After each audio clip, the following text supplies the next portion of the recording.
If you are a listener of Valiant Growth, or even if you're checking it out for the first time, you're probably into growth as a person, and maybe even into radical personal development. There was a question that has really fascinated me, but I never really saw answered. And maybe you wonder too. Is this learning and self-exploration something that I will do for the rest of my life? This whole personal development thing is pretty vague. What does it really mean? And is there a yardstick for measuring it?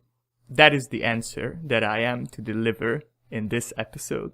Hello and welcome to Valiant Growth, the podcast that empowers you to earn self-esteem, build amazing relationships, and achieve freedom through radical personal development. I'm your host Philip Frey, and today I will talk about attaining nirvana as the end goal of personal development. Oh no, wait, that's my competition. What I see as the end goal of rational growth is independence, or the ability to be completely self-sufficient. My favorite word for it would be self-contained. There are two definitions of self-contained. Apparently, when used on people, it is quiet and independent, not depending on or influenced by others. That's not exactly what I'm looking for. But when used on things, it means complete, or having all that is needed in itself. And that definition really captures the essence of what the end goal of growth is. Now, what I mean by that is not living alone in a cave in the mountains is the ideal lifestyle. What I mean is having the ability to live in a cave, if necessary, at any point in time. More broadly, it is having the ability to cover all your needs to an acceptable standard on your own. I think one of the biggest problems in relationships is that people often enter into them in a state of extreme need. I've talked about this in the Core Principles of Relationship series, episodes 16 to 20, when it comes to emotional needs. Because people rarely receive consistently unconditional acceptance and love as children, they never form an inner source of self-acceptance and respect, and then desperately seek it in adult relationships. Given that unconditional love is totally inappropriate and unsustainable in adult relationships, they will either end bitterly or even worse, they will get stuck in a swamp of disappointment. Think about when people become single, especially after long relationships. Think of the escalating panic many people experience the longer they are single, and the burning desire to find someone, anyone. This is the manifestation of a lack of inner resources, of self-esteem, of being self-contained.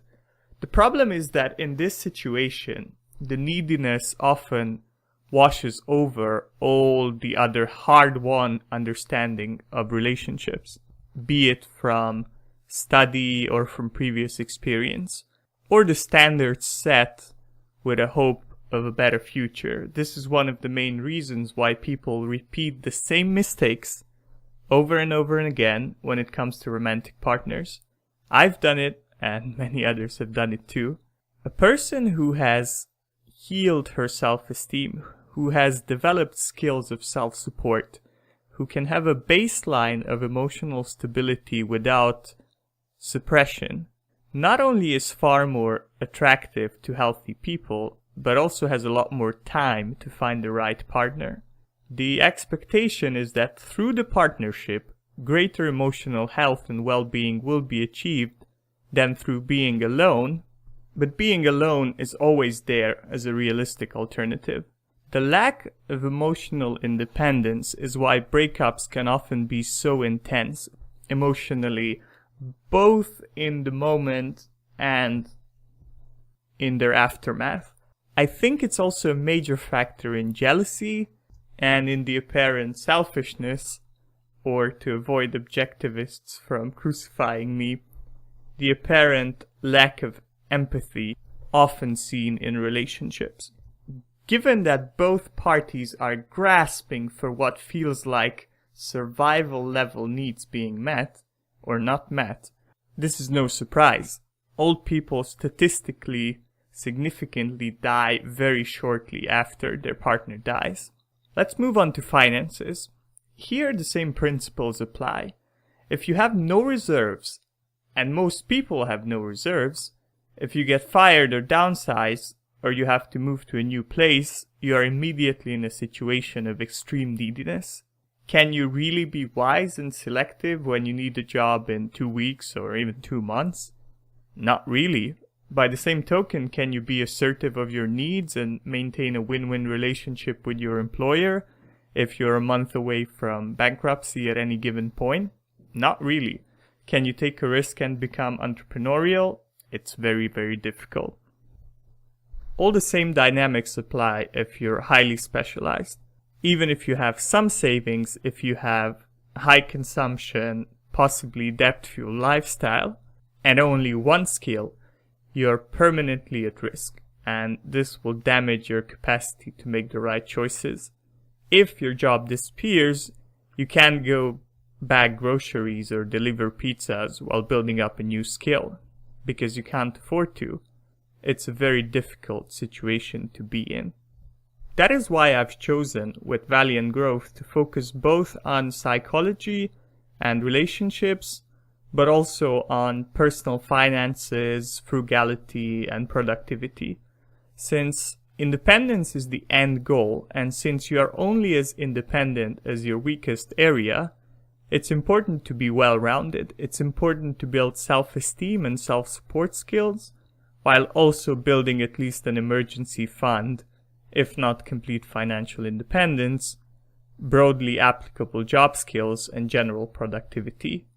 And the idea of independence can be taken even further, though with perhaps diminishing returns.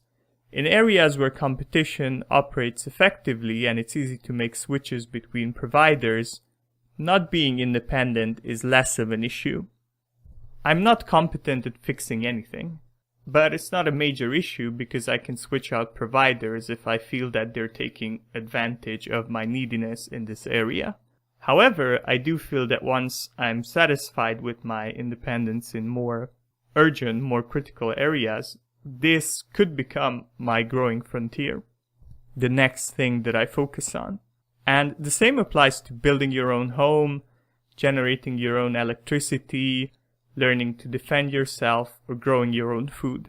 It's not really a pressing issue now, and it might not be in the future either, but I get a lot of aesthetic satisfaction from seeing homesteaders and even rational kind survivalists doing their work.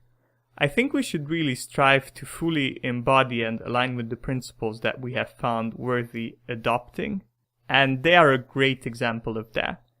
They are a great example of a principle being fully embodied. And who knows, maybe in 10 years I will be talking about growing food and guns and ammo for self-defense. Or if I'm still in the UK, parkour, athletic running, and praying to God for self-defense. So there you go. The end goal of personal development, in my opinion, is total independence. The situation in which you are fully self-contained to an acceptable level. Thank you for listening to the Valiant Growth podcast, and I dare you to flourish today. If you enjoyed this episode of the podcast, I invite you to subscribe to Valiant Growth. You can choose the way that is most convenient to you. iTunes on iOS, Stitcher and other podcast apps on Android, or you can even subscribe on YouTube or like the Valiant Growth Facebook page and join the discussion. Additionally, and this is recent news, the Valiant Growth app has been released on Android, so you can just search your Play Store and get a very neat and useful app specifically dedicated to listening to Valiant Growth. Other operating systems are in development. If you are a long-time listener, please consider leaving a review on iTunes and inviting your growth-oriented friends to subscribe or like the Facebook page.